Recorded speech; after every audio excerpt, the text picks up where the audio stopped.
Okay, so in this section of the class, we are talking about the 3 myths of productivity. And the first myth is the myth of I don't have time. In fact, in the words of 17th century British politician William Penn, time is what we want most, but what we use worst.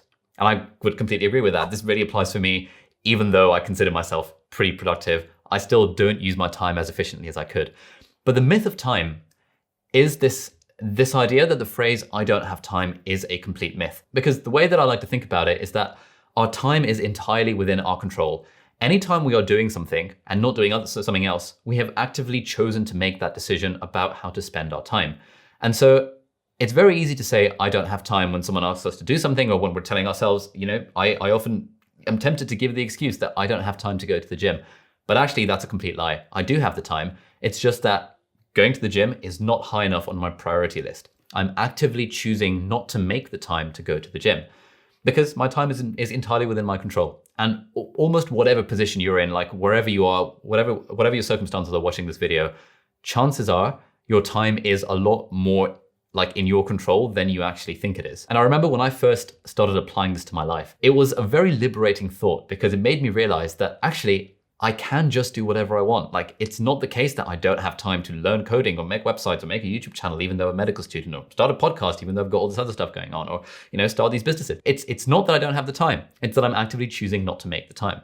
And because, going back to a productivity equation, all the stuff that I choose to do with my time is fun, it means that it's exactly what I choose to do. And it just makes the whole thing so much simpler. In fact, I think we would all be so much more productive. And this is what I say whenever anyone asks me, what are your top tips for productivity? I say that we want to eliminate the phrase, I don't have time, from our vocabulary. Like these days, like for the last few years, I just don't even think of the phrase, I don't have time. I don't even think of time as a concept really, because again, it's not a case of being limited by time. It's a case of being limited by the choices that we make with our time. And so for me, the thing that I struggle with is making the time to go to the gym. If I had the right kind of incentive, if you offered me £1 million every time I went to the gym, I would jolly well go to the gym. It's not that I don't have the time, it's that I'm actively choosing not to make the time.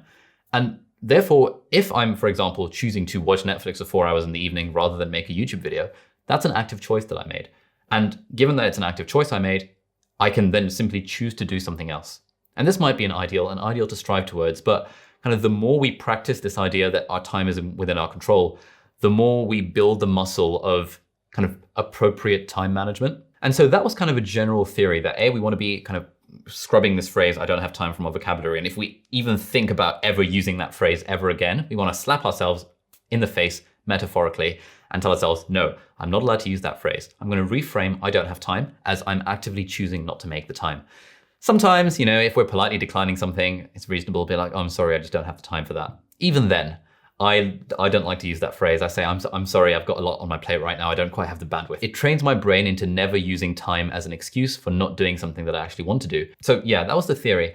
Now, here are some kind of practical tips for applying this. Firstly, as I said, scrub the phrase, I don't have time from our vocabulary. Secondly, if we are tempted to think that I don't have time, therefore I'm unproductive, it's actually quite helpful to do an exercise where for just a few days, or even a week, or even 2 weeks, if you can manage it, really just like write down exactly what you were doing with your time. And I think like Matt D'Avella, who's a big YouTuber, he's got a video talking about how he tracked every minute of his day for a whole month. And if Matt can do it for a month, we can all do it for a few days or a week. And when I did that exercise, this was like 5-6 years ago when I was first sort of really trying to scrub the phrase I don't have time from my vocabulary when I was in medical school. When I did that exercise, I realized just how much time I was wasting every single day. Because we have 24 hours in a day. Most of us sleep for like 7 hours or 8 hours. So let's say we sleep 8 hours, that leaves 16 hours. And yeah, let's say we're at school and we're at school from 9 till 3. That still leaves like 8-ish hours in the day where we can do whatever we want. And so if we really ask ourselves, how did I spend these 8 hours of my life this last week? We'll realize that most of us did a hell of a lot of procrastinating. We probably watched a lot of Netflix. We watched a lot of YouTube videos that we didn't need to. We scrolled through Instagram for absolutely ages. The new screen time feature on phones is particularly helpful for that because you can be like, oh, damn, I swear I only checked Instagram like a few times that day. And then you realize you spent 2 hours and 45 minutes just scrolling through Instagram and replying to a few DMs. So that exercise of actually tracking what you're doing with your time every day just for a week is incredibly helpful because it makes us realize just how much time we all have available to do various things. And in fact, right over here, I have a very good book. This is Make Time by Jake Knapp and John Zeratsky. who's actually part of my email newsletter, which you should sign up to, link in the video description and stuff. And the whole thesis of the book, do you ever wonder, what did I really do today? Do you ever daydream about projects and activities you'll get to someday, but someday never comes? We all wish for more hours in the day. We all struggle to make time for what matters. We start each day with the best intentions, but then the hours get swallowed up by back-to-back meetings, non-stop email chains, and the infinite stream of social media updates. Sometimes it feels frazzled and distracted has become our default state. But what if you could step off the hamster wheel and start taking control of your time and your attention? And these guys, built Google's design sprint, and they kind of coach teams in how to be more productive in business and stuff. And in this book, it's a very easy to read book. It's very colorful and nice. And they've basically got like 100 different tips and tricks.